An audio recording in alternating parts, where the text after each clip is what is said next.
విశ్వశక్తి సహాయంతో డబ్బు, ఐశ్వర్యం మీ సొంతం చేసుకోండి. కేవలం రూ. 999కి లా ఆఫ్ అట్రాక్షన్ వర్క్షాప్. తేదీ అక్టోబర్ 25. నమస్తే, నేను మీ మాధురి. సబ్కాన్షియస్ మైండ్, దీని గురించి మనం చాలా వీడియోల్లో చూసుంటాం. అసలు ఈ సబ్కాన్షియస్ మైండ్ ఎక్కడుంటుంది, అది ఎలా వర్క్ చేస్తుంది, మన మీద ఆ సబ్కాన్షియస్ మైండ్ అంటే మనకి తెలియని ఆ సబ్కాన్షియస్ మైండ్ మన మీద ఎలా ప్రభావం చూపుతుంది, డీటెయిల్గా చెప్పడానికి మనతో పాటు ఉన్నారు మూర్తి గారు, ఎన్ఎల్పి ట్రైనర్. తనని అడిగి తెలుసుకుందాం. Hello sir. సబ్కాన్షియస్ మైండ్ అసలు మనిషి మీద ఎలా ప్రభావం చూపిస్తుంది? సబ్కాన్షియస్ మైండ్ ఎంత పవర్ఫుల్ అంటే, కాన్షియస్ మైండ్ మనకి ఇచ్చే రిజల్ట్స్ 10%, సబ్కాన్షియస్ మైండ్ ఇచ్చే రిజల్ట్స్ 90%. ఒక ఐస్బర్గ్ ఉంటుంది చూసారా, ఆ తీరు ఎలా ఉంటుంది, బయటికి కనపడేది పార్ట్ ఎంత 10% ఉంటుంది, అండర్ వాటర్ 90% ఉంటుంది. కాబట్టి మనం చేసే పనిలో రిజల్ట్ ఇచ్చేది సబ్కాన్షియస్ మైండే.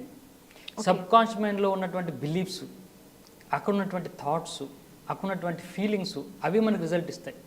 కాన్షియస్గా మనం ఏం ఆలోచిస్తున్నాము అనేది రిజల్ట్ అనే ఇవ్వదు, అది ఇచ్చేది 10% మాత్రమే. ఈవెన్ మన డెసిషన్ మేకింగ్లో కూడా 10%ఏ కాన్షియస్ మైండ్ ఇచ్చేటటువంటి రిజల్ట్, 90% రిజల్ట్ సబ్కాన్షియస్ నుంచి వస్తుంది. కాబట్టి సబ్కాన్షియస్ మైండ్ని అర్థం చేసుకోవడం చాలా అవసరం. ప్రతి మనిషికి కూడా, ఏ ఫీల్డ్లో ఉన్న వాళ్ళు కూడా సబ్కాన్షియస్ మైండ్ పవర్ ఏంటి అర్థం చేసుకోవాలి. మీరు అడిగే అసలు మైండ్ ఎక్కడ ఉంటుందని, ఇది చాలా ఇంపార్టెంట్. మైండ్ ఒకటే, అది చేసే పనులు బట్టి కాన్షియస్ సబ్కాన్షియస్ రెండుగా డివైడ్ చేశాం. సరే, ముందు అది ఎక్కడ ఉంటుందో చూద్దాం. దీని గురించి చాలా స్టడీస్ జరిగినాయి. పెన్ఫీల్డ్ అనే అతను 1950స్లో ఒక మెడికల్ డాక్టర్. అతను బ్రెయిన్లో మైండ్ ఉంటుందని చెప్పాడు.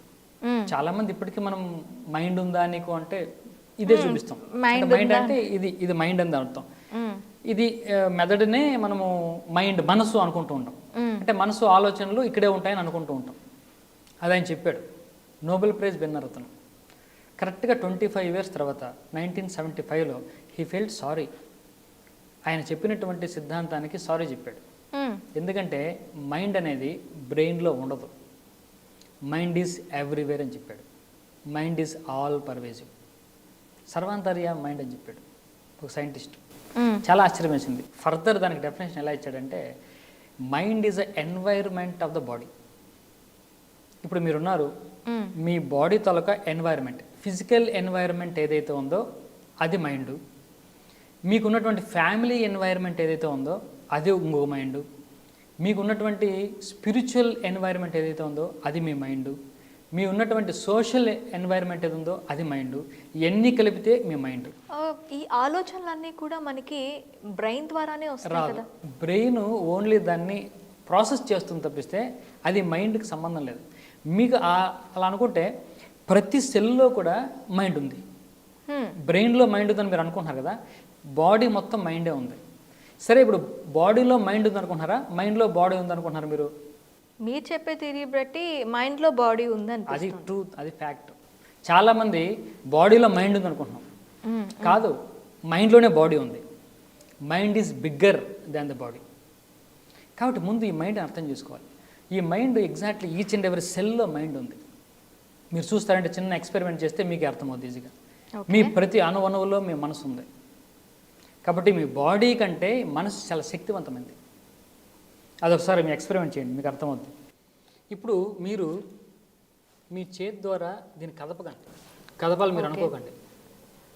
కానీ మీరు మానసికంగా ఇప్పుడు నా యొక్క ఫింగర్ మూమెంట్స్ని గమనించండి. మీరు మీ మనసులో నా ఫింగర్తో పాటు ఇది మూవ్ అవుతుందని అనుకోండి, అంతే. ఫిజికల్గా అసలు ఏం యాక్షన్ మీరు చేయొద్దు. ఇప్పుడు చూడండి ఎంత తేలిగ్గా నేను చేయి చూపించినట్టు అది డైరెక్షన్ మార్చుకుంటాం.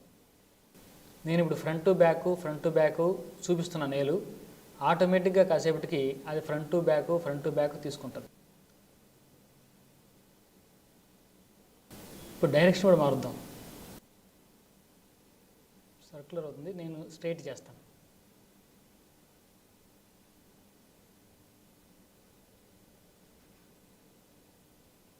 ఇప్పుడు దీన్ని సర్క్యులర్ ఫామ్లో తిప్పుతా నేను.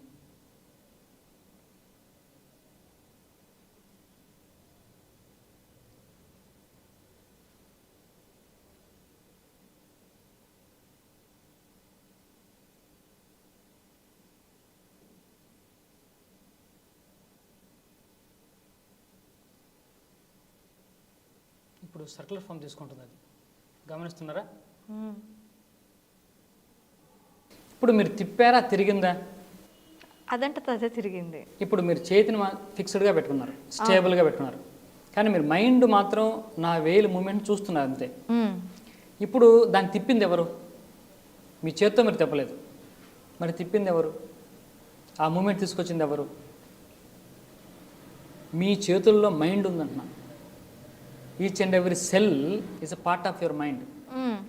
శరీరంలో ప్రతి అణువులో కూడా మైండ్ ఉంది, అది స్పందిస్తూ ఉంటుంది. కెమికల్ రియాక్షన్ అంతా కూడా ఈ నర్వస్ సిస్టము, బ్రెయిన్ అన్నీ రిలీజ్ చేస్తూ ఉంటుంది. కానీ దానికి స్పందన ప్రతి చోట మీకు మైండ్ ఉండడం వల్లే అది జరుగుతుంటుంది. ఓకే, మీరు ఏదైనా ఫీల్ అవ్వాలనుకోండి, ఈ నొప్పి కూడా ఫీల్ అవ్వాలనుకోండి, అక్కడ మైండ్ ఉంది కాబట్టి ఫీలింగ్ వస్తుంది మనకు. మన శరీరం మొత్తం మైండ్లోనే ఉంది, శరీరంలో అణువణువు కూడా మైండ్ ఉంది కాబట్టే మన మైండ్ తగ్గట్టు అది బిహేవ్ చేస్తూ ఉంటుంది. కాబట్టి mind is everywhere. Okay, so మన బాడీనే మైండ్లో ఉంది. So mind is bigger than the body. అంటే ఎంత మైండ్ గురించి మనం ఎంత బాగా అర్థం చేసుకుంటే లైఫ్లో సక్సెస్ అంత ఈజీ అవుతుంది మనకు. అందులో మీరు అన్నట్టు సబ్ కాన్షియస్ మైండ్. ఏవైనా టెక్నిక్స్ చేసేటప్పుడు మనసు లగ్నం చేయాలి దాని మీద అంటారు. మైండ్ అంతా మైండ్ఫుల్నెస్తో చేయాలి అంటారు. మరి ఈ మైండ్ఫుల్నెస్తో చేయాలి అనేటప్పుడు ఇప్పుడు మీరు చేశారు ఒక టెక్నిక్తో, నేను దాని మీద కాన్సన్ట్రేషన్ పెరిగాను. అదే ఏకాంతంగా ఉండేటప్పుడు ఆ కాన్సన్ట్రేషన్ అనేది ఒక దానిపైన ఉండదు కదా, అప్పుడు పరిపరి విధాలుగా ఆలోచిస్తూ ఉంటుంది. దాన్ని ఎలా కంట్రోల్ చేయాలి అంటారు? మరి మైండ్ కంట్రోల్ చేయడం చాలా కష్టం, అసలు మామూలుగా సాధ్యమయ్యే పని కాదు. అది అర్జునుడికి సాధ్యం కాదని భగవద్గీతలో చెప్పాడు. గాలిలాగా మనం పట్టుకోవడం కష్టం అని చెప్పాడు. కాబట్టి మైండ్ని మనం కంట్రోల్ చేయాలంటే మనం కొన్ని సాధనలు, కొన్ని ఎక్సర్సైజులు చేస్తే తప్పిస్తే అది మన కంట్రోల్లోకి రాదు. పూర్తిగా మైండ్ అయితే కంట్రోల్లోకి రాదు. కానీ మీరు తెలుసా, మీకు మనిషి యొక్క కాన్సన్ట్రేషన్, ఫోకస్ కెపాసిటీ తెలుసా మీకు అంతా? సైన్స్ ఏం చెప్తుందో, ఎన్ని సెకండ్లు ఒక మనిషి ఒక థాట్ మీద, ఒక ఐడియా మీద ఫోకస్ చేయగలడంటే రీసెర్చ్ ఏం చెప్తుందంటే మ్యాక్సిమం 7 సెకండ్స్. మన కెపాసిటీ 7 సెకండ్లు. 7 సెకండ్ల కంటే ఎక్కువ మనం ఏ విషయాన్ని, ఏ థాట్ మీద కూడా ఫోకస్ చేయలేం.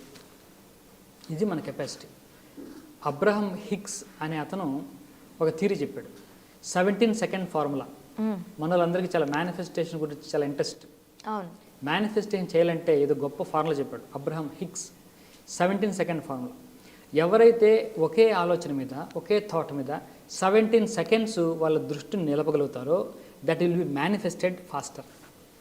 మేనిఫెస్టేషన్ ఫార్ములా 17 సెకండ్లు కనీసం ఒక థాట్ మీద మీరు కారు కొనాలి. కారు మీద ఆ యొక్క ఫీల్ 17 సెకండ్స్ మీరు నిలపగలిగితే మేనిఫెస్టేషన్ మీకు ఈజీ అవుద్ది. 34 సెకండ్ నెక్స్ట్ లెవెల్ ఉంది. 34 సెకండ్స్ మీరు ఫోకస్ చేయగలిగితే 1 మంత్లో మేనిఫెస్టేషన్ అవుద్ది మీ కోరిక.